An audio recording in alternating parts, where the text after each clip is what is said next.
Hey, back with the follow-up to part 1 of detangling. So here we are with how the hair looks with the conditioner applied after just only using water.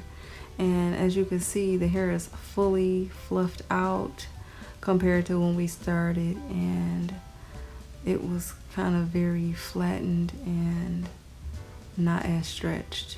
So my conditioner of choice is the Giovanni Tea Tree Triple Treat or the Giovanni 50-50 Balanced. Both of these conditioners have a really excellent slip. As you can see, I'm going straight through these knots and tangles with just my fingers, as I typically do because I do the finger detangling process. I also like the Trader Joe's Tea Tree conditioner, the Trader Joe's brand, not Nourish Spa. Nourish Spa has silicone in it, but either way, I did a part 2 because I wanted to bring in or introduce what I've recently brought into my moisturizing and detangling process, which is the steam. Here you'll see probably an identifiable steamer for some of you all, which is the Conair steamer. And this steamer in particular is a steamer that you would find typically in your garment accessories aisle, so things like irons and garment steamers, because this itself is a garment steamer by Conair. And in my own personal assessment, steam is steam. So with being in the need or search of something that was quickly accessible, although I had been looking online at quite a few different hair steamers, this was the most easily accessible. So I use it now, and I've noticed such a difference. As you can see here, this client has very shiny, bouncy, moving hair, and it's just after being freshly washed with no product applied. But now I'm going to apply the leave-in conditioner, which is Mielle Organics Hair Milk. And it's actually began to be one of my go-to leave-in conditioners. I prefer it along with the main choice Do It Fro the Culture lines triple layer leave-in, in addition to the T-Gen green tea leave-in, as well as I Am. So those are my top 4 picks. So right now I'm running the leave-in through the hair very smoothly, raking it through. Don't use a comb in this process. I'm actually going to be showing you just an updated version of my technique for the curl definition process, which is also known as the wash and go. I know I do have a video on that technique already up. This is just an updated version for you all to have a better visual of that process, since I initially updated or uploaded that video in 2017. So this is just to kind of give you a better eyes view of that process. While defining the curls here, I'm using the main choice Do It Fro the Culture bold buttery gel, and it's actually a single use product, it could work by itself. I couldn't figure out my words. My initial video, I used 2 products. Now I can opt to use the Aunt Jackie's Don't Shrink as a smear or an added layer on top, but it's not necessary because it's such a good defining gel on its own. And of course, the more kinky the texture is, the more effort you put into defining the curls section by section. And I'm one to take larger chunks to go through and define the curls, because it just helps me to move more efficiently instead of having to take a lot of individual twists down to go and define the curls. And it's not that that's a counterproductive process, because I have implemented that for people who have much more kinky or dense hair. It's just in most situations it's not applicable, and therefore I move more efficiently with just taking large sections at a time. But that's what works for me. Of course, you can do trial and error to find out what works for you. But when it comes to me going through and defining the curls, I work at each section until I'm satisfied with how defined the curls are, or how much the curls are popping, to be politically correct, if you will.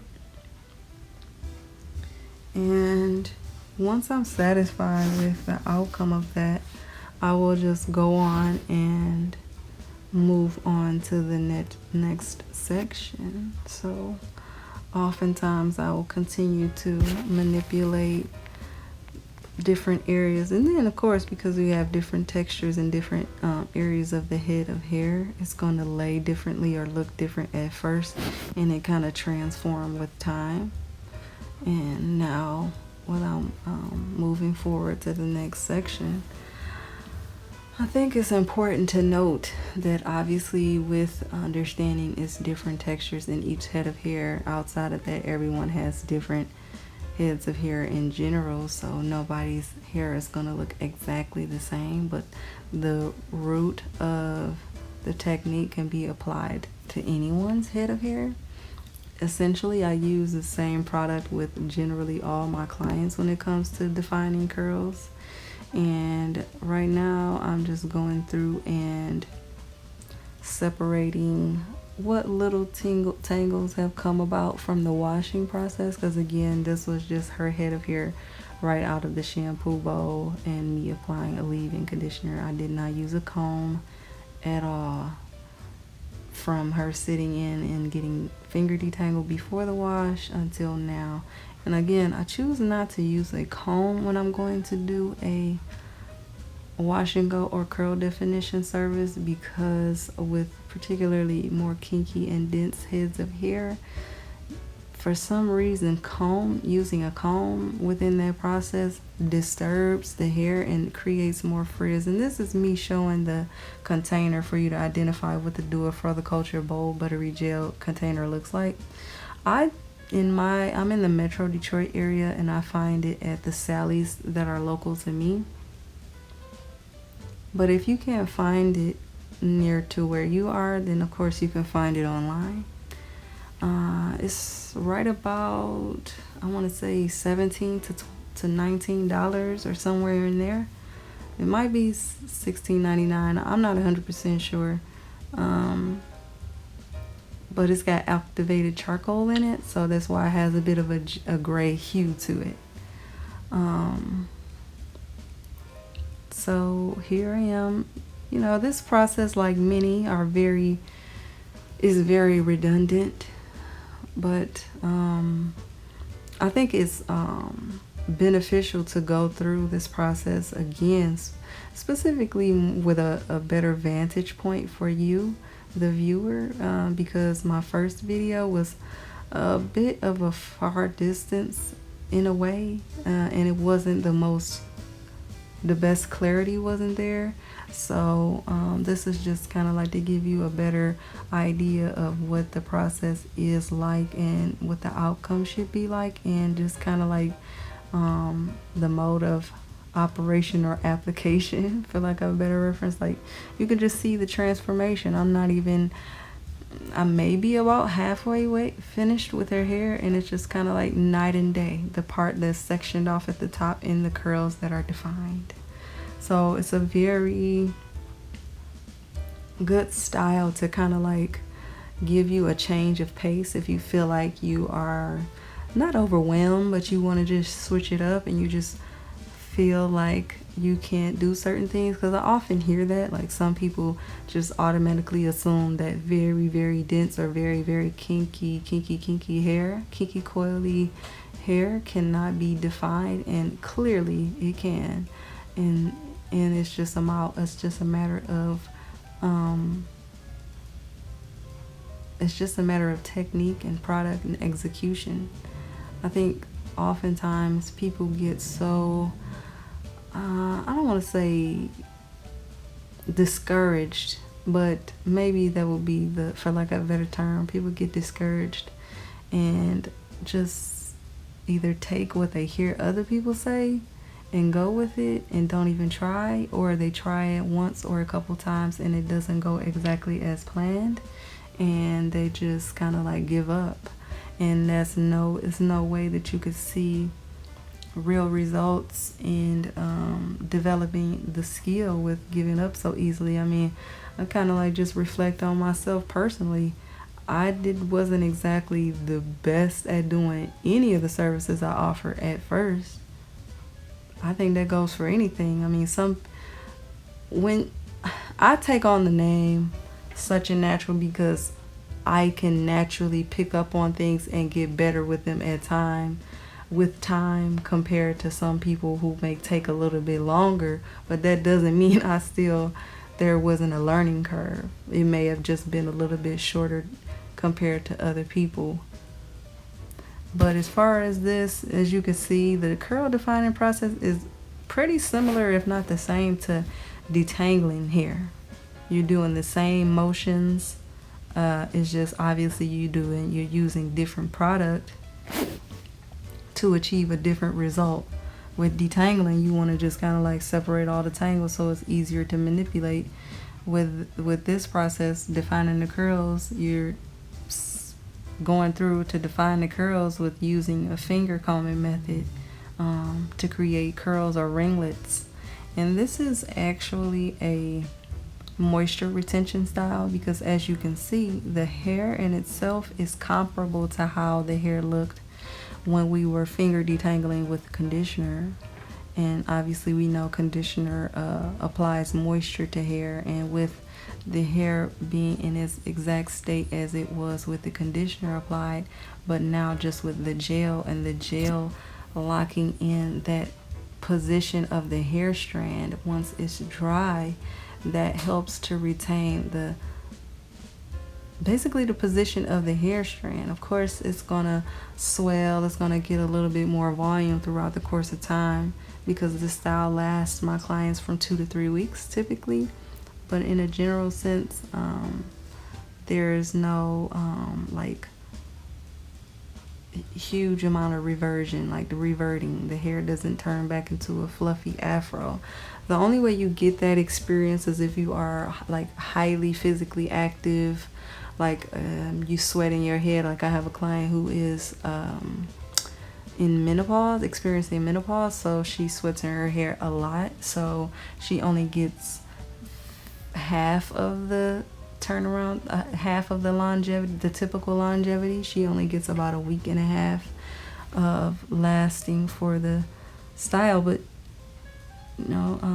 throughout the course of time of me doing her hair, she's become comfortable enough to experiment and gotten to the point where she can define her hair after just rinsing it with doing a co-wash, and just like what you see me doing here with watching my previous upload on curl definition. She's basically become a pro at doing her own in-between style.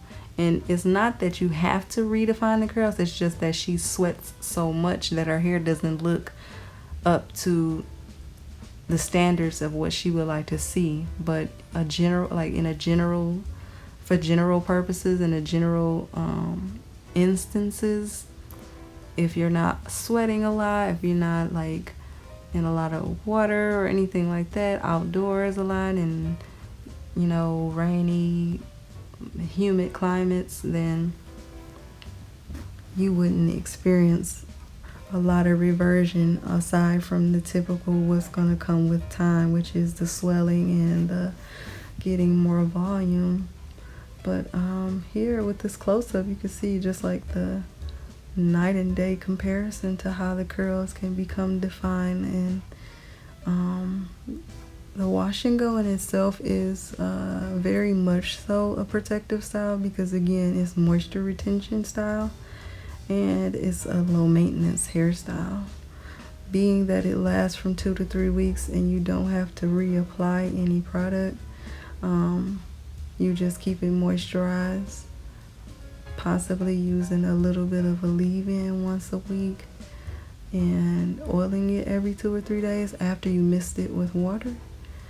That's all it really takes. And I really stress the term mist because you don't want to oversaturated with water, because it will revert and potentially wake up product as well, which will just leave you with a white overcast, which is a no-no, because once that gets on the hair, it's there and you are kind of like forced to come out of the style, because you know nobody wants to walk around with white hair unless your hair is actually the color white.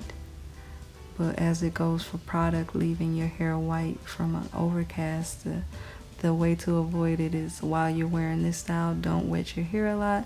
Don't pile a bunch of product on it. You really only need to mist it lightly with water, apply oil, and use a very light amount of leave-in, maybe once a week if you feel like you want to soften it up. But that's really depending on if you use a gel that really hardens the hair. Another reason why it's been such a pleasure to work with the bold buttery gel is because it dries and it's not crunchy. It's not crunchy at all. It's very soft. It defines the curls well, and it may look like it's firm or crunchy or hard, rough to touch, but it's definitely not.